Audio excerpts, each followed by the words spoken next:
Callum, thanks very much for joining me in the podcast.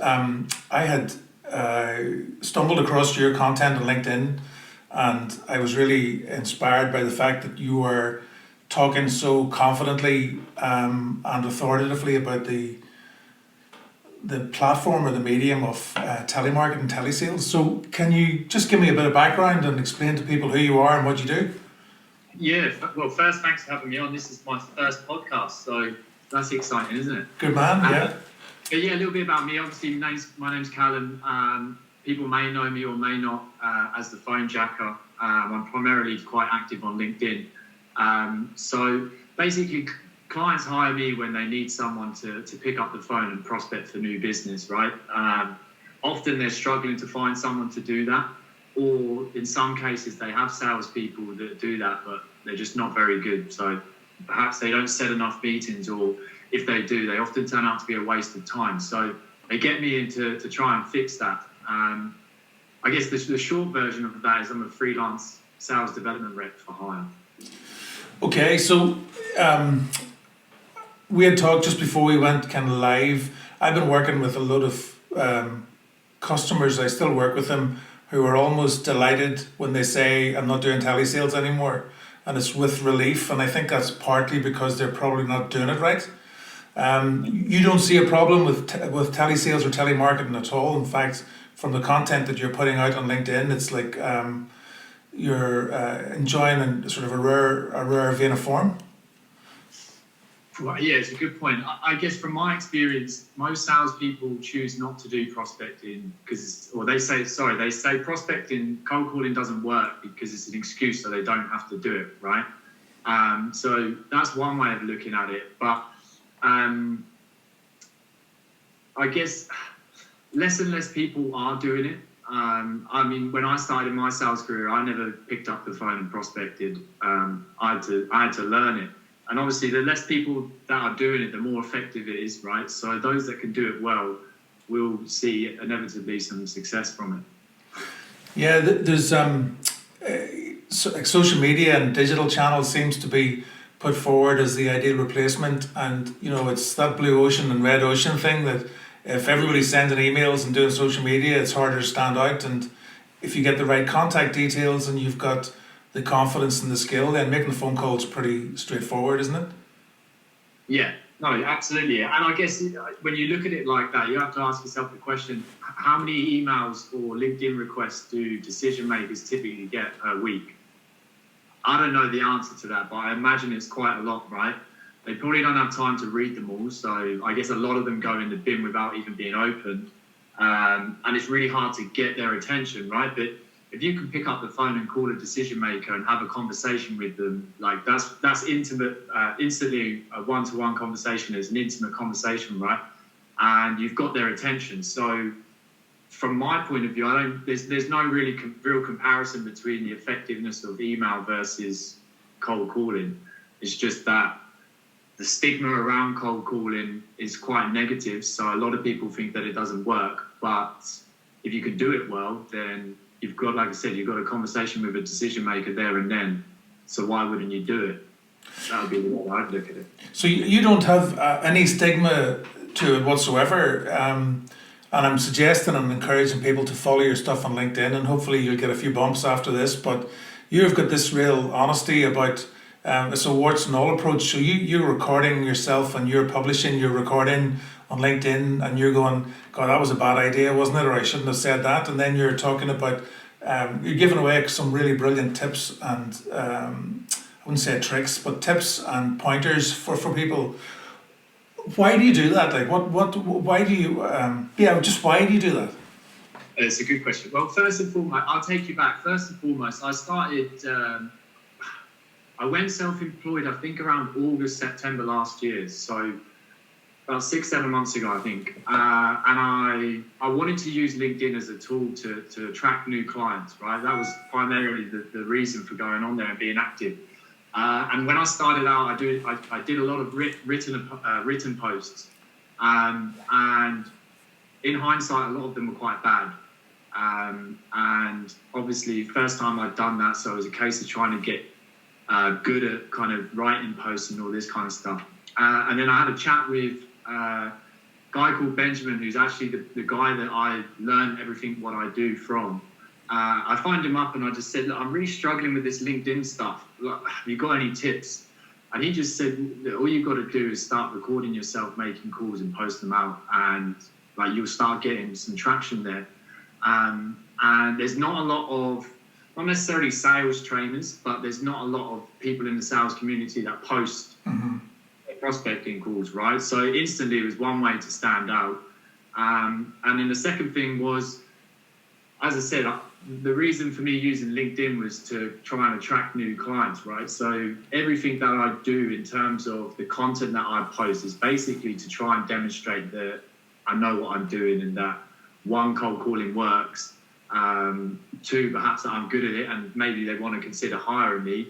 And then I post a lot about kind of the funny stuff that happens as well, because I think it's important for people to see that something that's dreaded by most salespeople can actually be quite fun, and you can have fun with it, which is kind of my nature anyway. So I post those bits as well.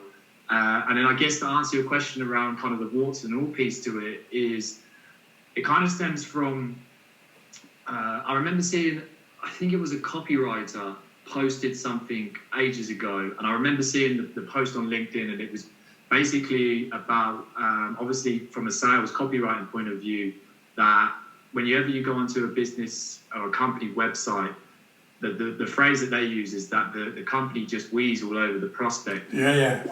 And what I mean by that is, when you go onto these company websites, it's obviously like, we do this and we're really good at that and we work with so-and-so, we can help you do this. And everyone's industry leading, everyone's experts and all this kind of stuff. And I know that people don't believe it. They're not stupid, right? So, but everyone does it. So none of these businesses stand out at the end of the day. They're all doing the exact same thing. And it's obviously counterproductive. So because I know that, my approach is, well, prospects know that I'm human. I'm going to make mistakes.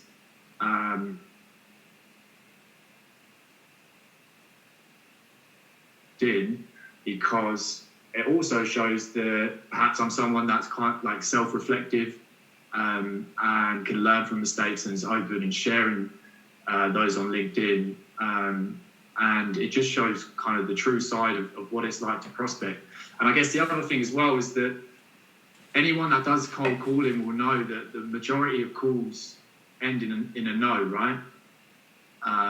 So it's important to show that side of what it's like to do the job, right? Not everything's going to work, no matter how good you are at it. So I just think it's important to share kind of every side of my job and what it's like to do what I do as well. Yeah, I just making a note of something you said and tried to relate that to one of the way you make the call. And I know that from somebody who's sitting on the phone all day, them watching you, like you're taking them to the very edge of their fear, because they hate being recorded, they hate being under scrutiny, they don't want to talk about the bad calls, they only want to show off about the good stuff, and you're kind of going, it doesn't matter, it's a process, you've got to refine the process, stick to the process, you become better at it, and you become kind of immune to the negativity. But not a lot of people become immune to the negativity. They just become fed up with the process. Yeah. No, there's a couple of good points in there. I guess I've got a friend who does the same thing as me, but he works for a company doing it. And I think he's been doing it for maybe 2.5 years now. And he doesn't listen back to his calls because he hates the sound of his own voice. And yeah. I mean, make it that way you will. But I was the same. Like, we're all the same, right? Like, when I was first started listening back to my own calls, I hate the sound of my own voice. But the more I did it, the more numb I came to it anyway. Same with recording myself. No one was born kind of ready-made to stand in front of a camera, right? So you just have to keep doing it, and then that side of it becomes more natural. And then I guess you raised another good point there in terms of kind of the process, right? So the main thing, one of the key things with cold calling and telephone prospecting is not being attached to the outcome, right? Which is obviously I've got to get a meeting. And in a traditional sense, like an SDR or whoever is working in a company, they've obviously got X number of meetings that they need to hit on a weekly, monthly, quarterly basis, right? So there's that kind of number above their head and that pressure there that they've got to deliver on it. And obviously when they're going into these cold calls and they're thinking about that, then their mindset's all wrong, right? They're thinking about, right, I've got to get the meeting. And I don't want to think like that, because first and foremost, I know that, like I said earlier, the vast majority of calls that I make are going to end in some form of a no. So, like, I can't let those no's affect me.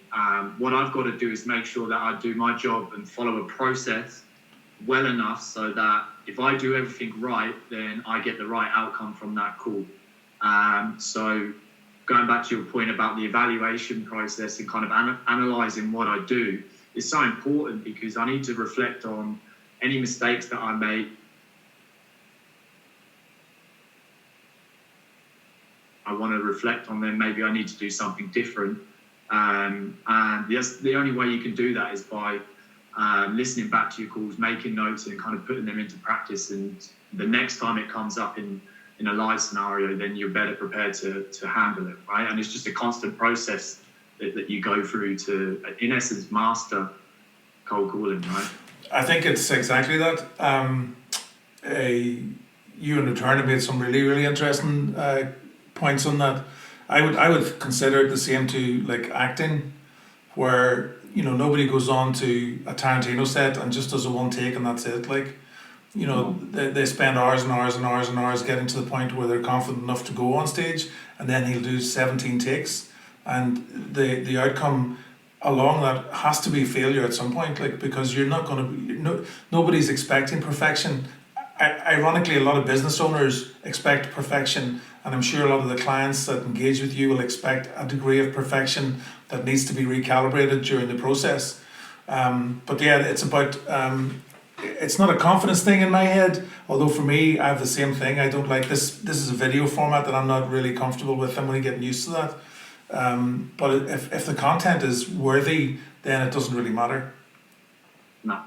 No, exactly. So there's a process that I use, right? So I'm just going to throw this out there that I try and refine things down to as short a stage between start to finish as possible. So including the intro and the outro, and that's not necessarily a close, the outro, you would have context, credentials, and qualify, and they can come in any order at all, depending on how the flow of the call goes.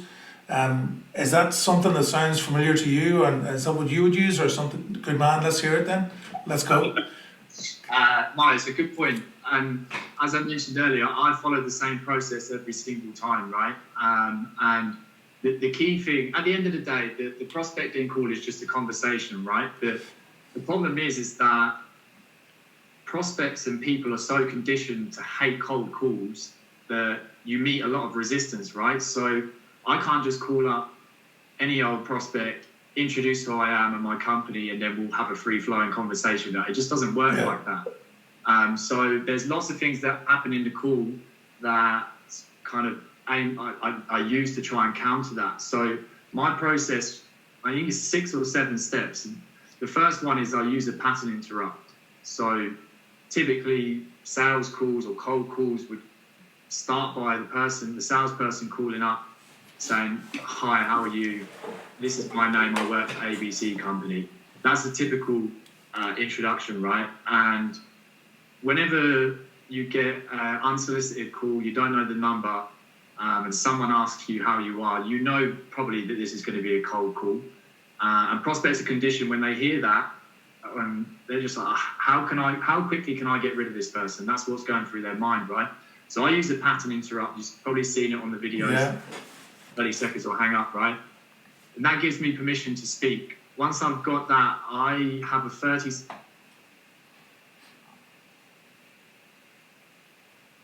to be suffering from and relevant to the product or service that I'm calling about, right?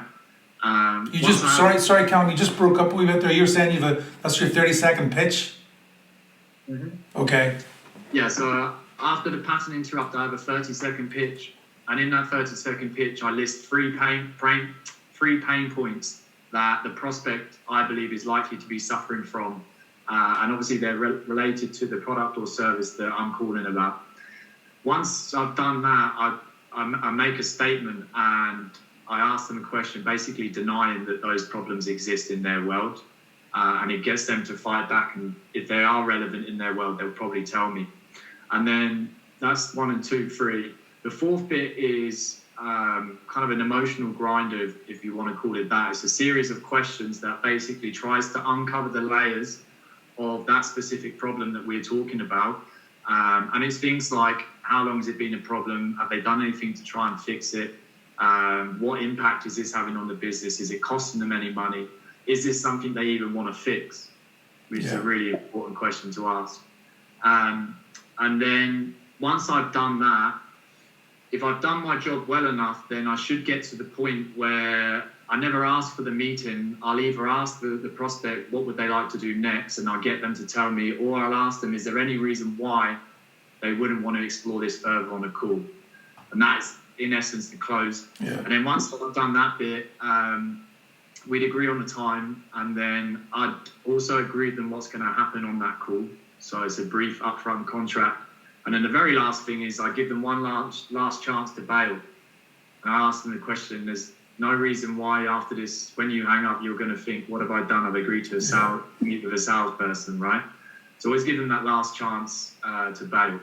And that's a very kind of rigid structure up to the call. Obviously, it doesn't go as smoothly as that. And as I said, you meet a lot of resistance from prospects. So it's kind of how can you utilize that conversation to get it back into the structure that I referenced there. And you're pitching in at C-level, primary or decision maker level, for obvious reasons, because it's the hardest path, but it's the path of least resistance. Yeah, if I can, I'll always go to the CEO or MD first. And the main reason being a couple of reasons. The first one is who cares about the business the most? It's going to be those guys, right? And if I can get buy-in from the CEO or MD, but they're not the person that actually manages the decision, they'll probably put me in touch with the person that does. And they're going to be more likely to interact with me if the CEO is telling them that, look, we need to look at this. And then I can get that call with the right person, as opposed to going to the decision maker, the actual decision maker, and then perhaps the CEO or MD manages it. I'm never going to get shunted up the chain.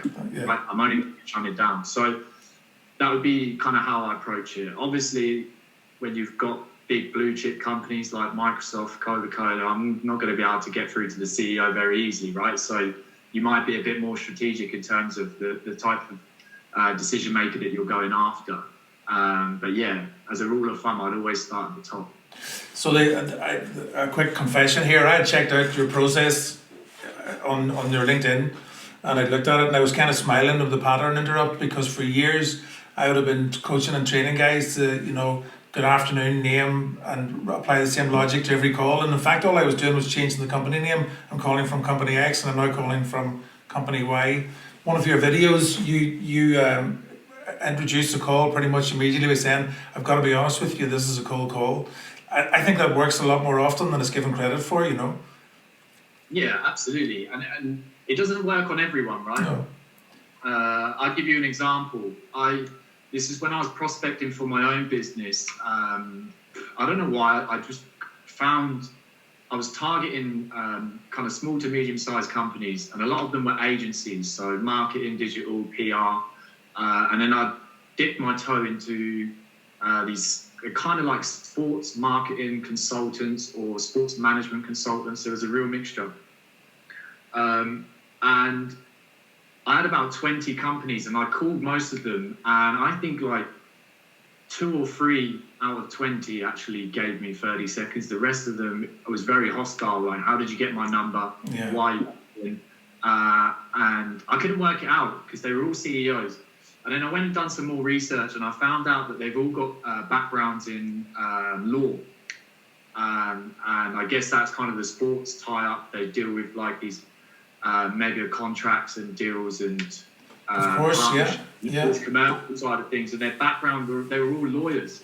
and they're different personality types, and that specific pattern interrupt just got under their skin, so it didn't really work very well.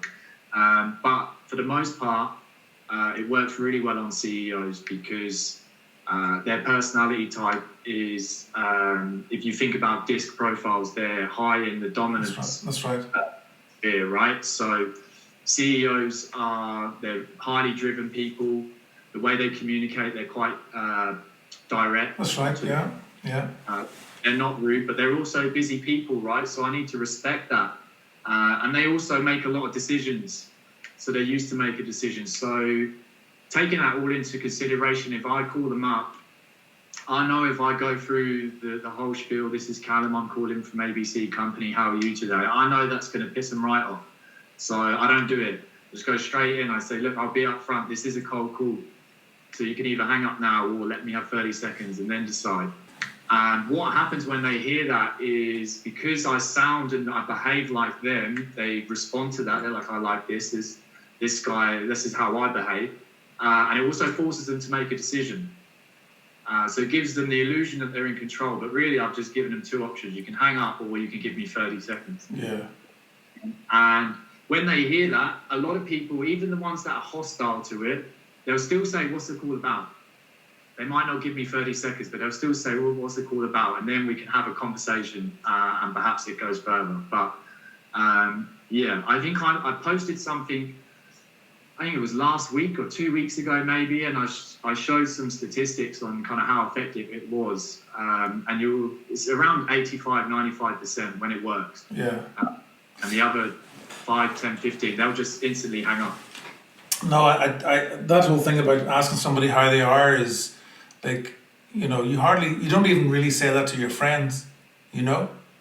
So it's like a kind of a pseudo courteous, a gentlemanly behavior set that's pointless, But that interrupt thing is it got my attention all right. Now, I would sort of reveal the truth. I use a few different models when I'm coaching, but the stuff that you do, you break it down so well, which is again where you got my attention. And I just thought that in a society where, as you said, it's like kind of very unfashionable to be making telephone calls, you make it seem like it's a very plausible outlet for business development. Like you just make it really seem really logical that people should pursue it, and they should train their teams better, or they should employ somebody like you who's got a real investment in their success. How do people get in touch with you? How do you engage with your clients? How do I find new clients? Well, how do you end up actually working together so that they entrust you to make calls on their behalf? Well, when I first started out, all of the meetings that I set and the clients that I won was from telephone prospecting. So it was that in itself was an audition or an interview, like, so to speak. And then obviously, if I secured the meeting with them, then going into the meeting, they already know that I can do the job because I've just done it on them. And that's the main thing. And then I guess like from the LinkedIn side of things, I get quite a lot of inbound now, which is great. From basically the videos that I've started putting up. So obviously like they see the videos and they see, right, this is someone that perhaps might be good at what they do. And there's always that kind of perception coming into the sales meeting, right? So once I get them into the sales meeting, it's just a case of figuring out, am I someone that's right for them? Does it make sense to hire me? And if it does, what would we need to do to make it a success? And that's basically it, really.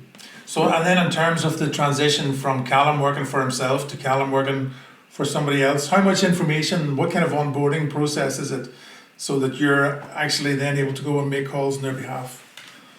Yeah, not much. I basically need to understand what problems that they fix, how they manifest themselves in the prospects world, and what are the alternatives to using the company that I'm working for. Once I understand all of those three things, then I can structure the call and the questions and my 30-second pitch around that. Then it's just a case of getting on the phone as soon as possible, understanding what are the kind of blind spots going into the call that maybe I wasn't aware of? And then it's not until you kind of have those conversations that you can kind of figure things out, and then kind of perfect or just make the questions and the 30-second pitch better, right? It's just a constant learning process.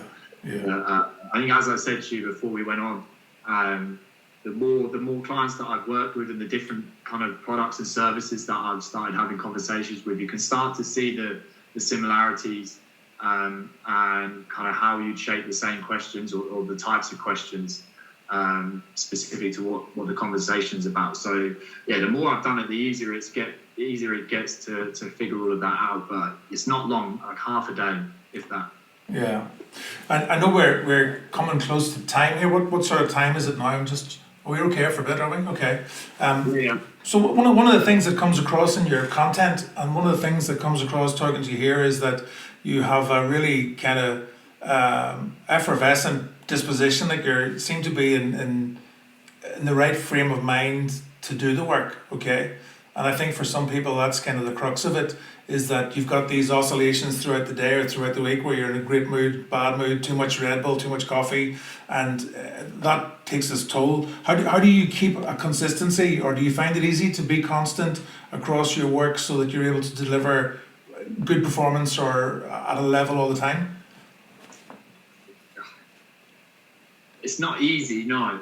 I think the kind of point that you made there is our motivation changes, right? Yeah. So some days we're fired up for it, some days we're not. But the key thing with it, and I had to learn this, it didn't come to me straight away when I went alone. I had to really kind of hone this in and learn this, is building good habits and structure.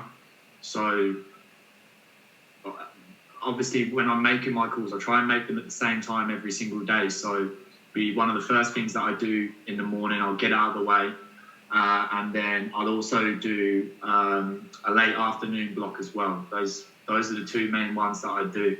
And I'm not perfect at it, but for whatever reason, if I'm not cold calling at that time, perhaps like I've done everything that I need to do, then I'll still practice at the same time.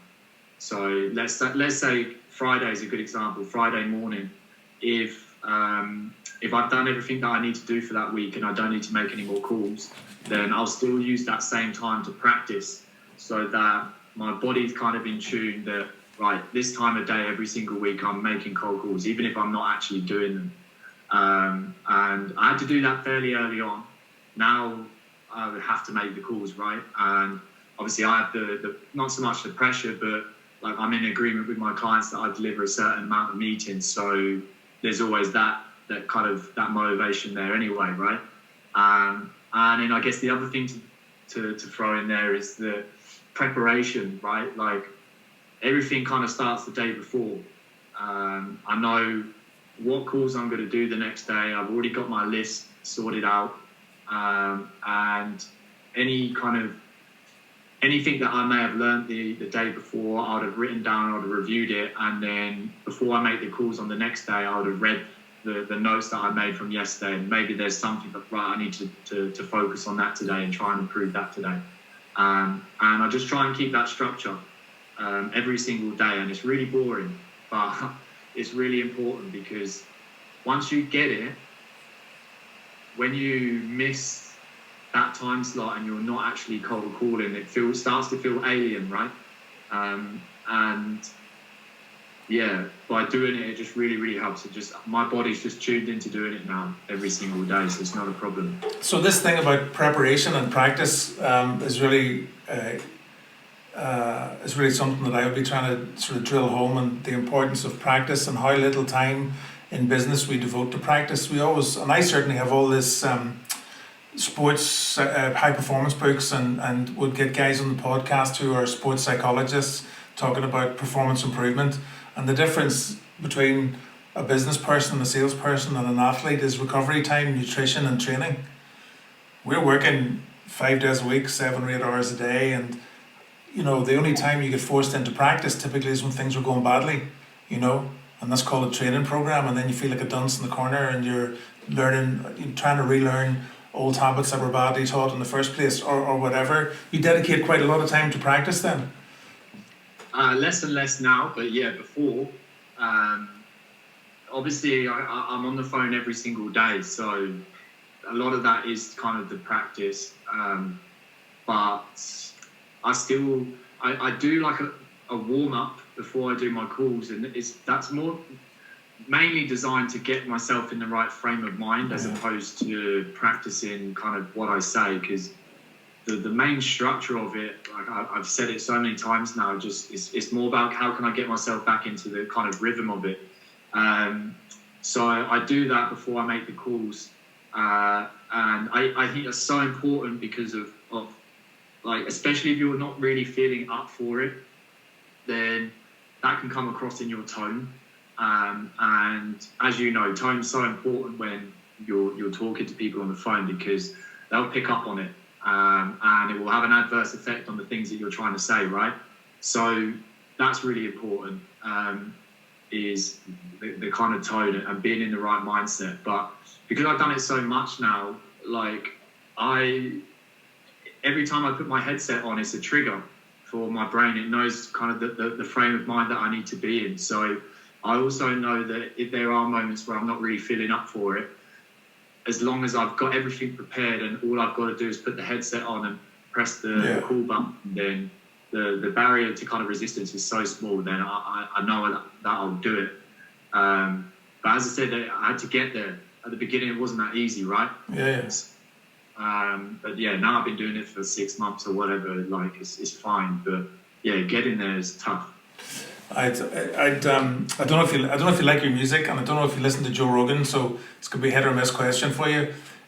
Rogan did a podcast with the lead singer of Van Halen, Dave Lee Roth, and Dave Lee Roth. Honestly, you want to watch him, man. It's like he's quite an intense guy, but his depth and breadth of his knowledge knows no bounds. Like, he spent a lot of time in Japan. He's really quite a idiosyncratic sort of a fella, but he has he talks about the work that they put in for Van Halen, and he said, like, when we were on stage and, you know, one of the speakers blows or one of the lights blows or somebody starts coughing, he just remembers back to that muscle memory from all the rehearsing they did, and they just crush it, you know. And he says it's all about the practice. It's just all about the practice, you know. And anybody in sport or anybody who wants to improve their performance in sales will tell you that they spend a lot of time recording and listening, and even in the mirror and whatever else it is, you know, and getting into those rituals where you feel comfortable regardless of the circumstances that you find yourself in. Yeah, no, absolutely. I've seen some Joe Rogan. I haven't seen that one in particular, but I think the main point that I took from that was around practice. Now, when I practice, it's usually just me and myself. I record myself and I'll practice, and if there's specific things that I need to work on, or perhaps scenarios that came up and I didn't handle it very well, what I want to do is just replicate them, so the next time it happens, there's that muscle memory and I'll be able to reel off those questions or handle those objections. But at the beginning, for anyone that's trying to get better at cold calling or perhaps hasn't done it before, your real practice is when you're actually talking to prospects, right? And you might not see it as practice because you're trying to get a meeting or whatever, but for me to even get competent at it took me months to get really competent at it. And that was practice talking to prospects, but also, like I said, there's not so much, but you often get a lot of hostile people on the calls, right? They hate cold calls. So that's practice in terms of how you cope with that, how you manage those situations with a calm head, so that you're not kind of fighting fire and pushing back when someone's perhaps nasty or whatever. It's how you handle those situations. And it's often that those are the types of people that you'll probably very rarely get a meeting with. You can sometimes if you can kind of get them to come around a little bit. But those are the best ones to practice on, because it's kind of like if you were to climb Mount Everest and then go and climb Snowdonia, like Snowdonia would be a walk in the park, right? So you manage the hard part first, get those uncomfortable conversations out of the way, then that's the real practice.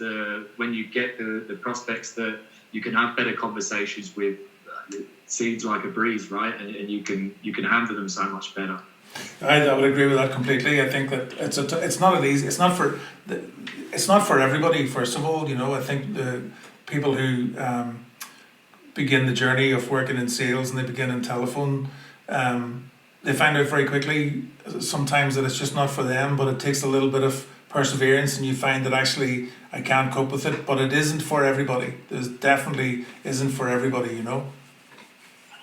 I mean, I always say the hardest part about telephone prospecting is getting good at it. That's the hardest part. Once you get good at it, the anxiety, the nerves, the fear, they all disappear, right? So it gets a lot easier the more that you do it. And the easier it gets, the more success you have, the less you have to do with it. And that's just the way of the world, right? But getting through that first bit can be a real struggle, and a lot of people will quit. I wanted to quit. I hated cold calling when I first started out, and all those emotions, fear, anxiety. I can't remember the other one I said. I had all of them, and I had to push through that barrier and get through it and get better at it. And over time, I did. And then, the way that you see me converse with prospects on my videos, like, it took months to get there. Yeah.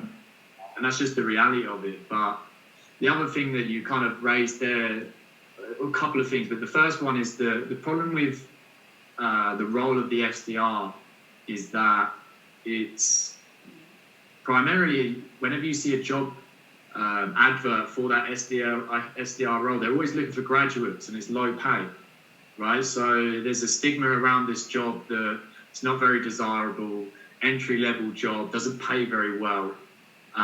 So already people look down on it, right? And obviously once you do the job and you figure out that, like you said, it's not for everyone, or perhaps it's not the most enjoyable job, then it creates quite a negative stigma around it. And then obviously you have all of these SDRs that are in a race to get the AE position, right? And they want to get out of this job really quickly. But the problem with that, and part of the reason why I do what I do, is that prospecting is the hardest part of the sales process. Completely. Right? So why we don't have our best people doing prospecting, why we're not paying bigger salaries for people to do that, and like offering the training and getting people really good at it and promoting it that way, is a huge mistake that companies make, right? And like I said, that was something that I saw, because if I could get good at it, position myself in the market as a freelance sales development rep to hire, there's not many people, like, I'm going against the grain, right? So there's going to be a gap there. And it hasn't been hard to get clients. So that was kind of obvious, like I said, when I first went out on my own. And I guess, again, part of the reason that I did that was like, this is the hardest part. So if I can get really good at it, people will pay me a lot of money to do it for them. And that was really the motivation behind it. And so if you're taking that a bit further, what you're looking at is a difference between practice and deliberate practice, where practice is just do more numbers, make more calls, and deliberate practice is feel the pain, learn from the pain, pivot, go back, refresh, go again, do it from a different angle, try something else, and then all of a sudden what you have, instead of just scripted 50 calls a day, what you have is basically a position where you can deal with anything that comes at you, and success comes quicker that way, right? Yeah, absolutely. I guess there's a couple of points on that. The first one is obviously the better you get at cold calling, then the less you have to do with it, right? So there's that kind of deliberate practice that you mentioned there. But in terms of, I guess one of the key things that maybe gets, I don't know the right word to use, but like you'll hear a lot of people talking about scripts, right? And traditionally they probably come from like the cold tele-sales centers, where they've got people on really low base salary, just making loads of dials, trying to sell PPI or get you to switch your energy company. And these guys use script, right? And they never deviate from the script, no matter what question you ask, right? Whereas I focus on structure.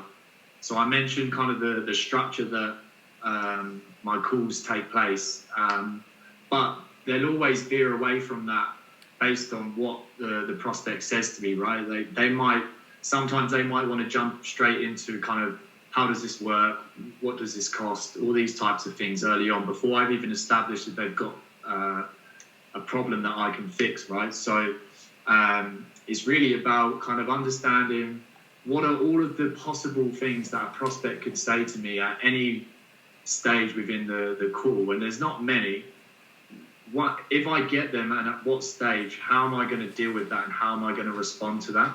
So before I made my first cold call, I'd made that structure as much as I could, and then it was a case of just practicing, getting on the calls, figuring out what actually, how these calls actually pan out, and then there'll always be gaps there, right? So it's just a case of, right, I didn't anticipate that happening.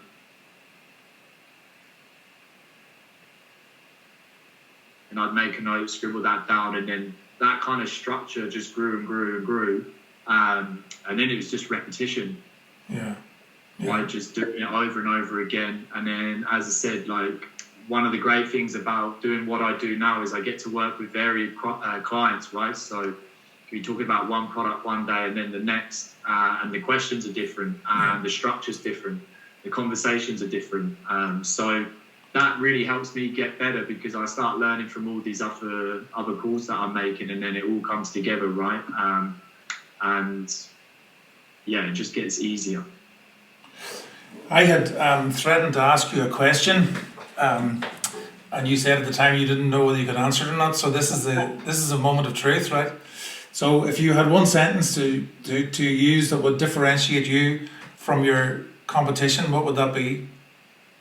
Yeah, I still don't know how to answer it, and I'll answer it by saying this: when I set out, I never paid attention to the competition, or I never did any market research to figure out who's out there and where my competition is. I knew that because of the sales trainer that I worked with and his style and his approach, I knew that there were very few people out there doing what I do. And those that are doing it probably work, a lot of them I knew work for companies.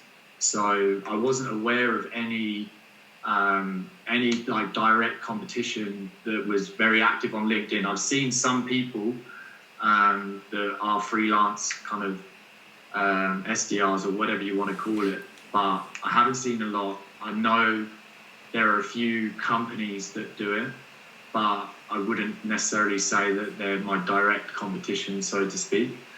So yeah, like I said, I never did any market research, so I don't really know too much about what they do, how they approach it. I was just like, I'll just focus on me. Like we discussed, there's not many people doing cold calling as it is, and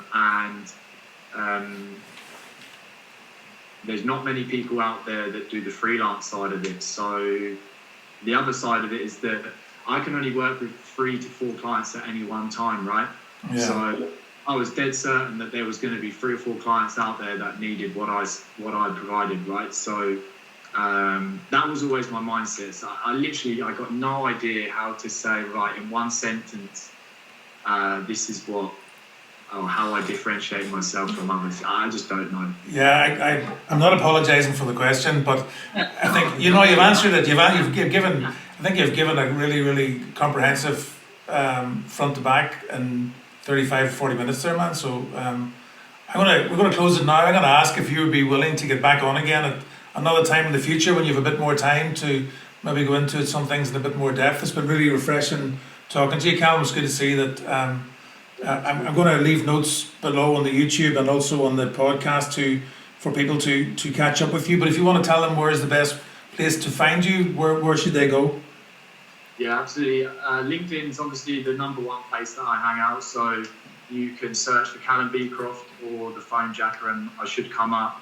I also have a website, thephonejacker.co.uk. So you can go there to find out more information about how I might be able to help you. I also have a YouTube channel, but I don't really use it that much. I need to get better at it. It's something for me to do. But yeah, those are the two main ones. I've got an email address, callum@thephonejacker.co.uk. So if you want to get in touch that way, that's probably the best way to get hold of me. But yeah, those are the three main ones. All right, man. Really appreciate you coming on and your tolerance and patience with emails coming back and forward. So. No, I've enjoyed that. Like I said, thanks for inviting me along. It's my first podcast, so glad to get that one under the belt. And yeah, more than happy to come on and chat again as well. So Good man. Okay, appreciate it. Cheers, man. Thanks very much. We'll get talking again.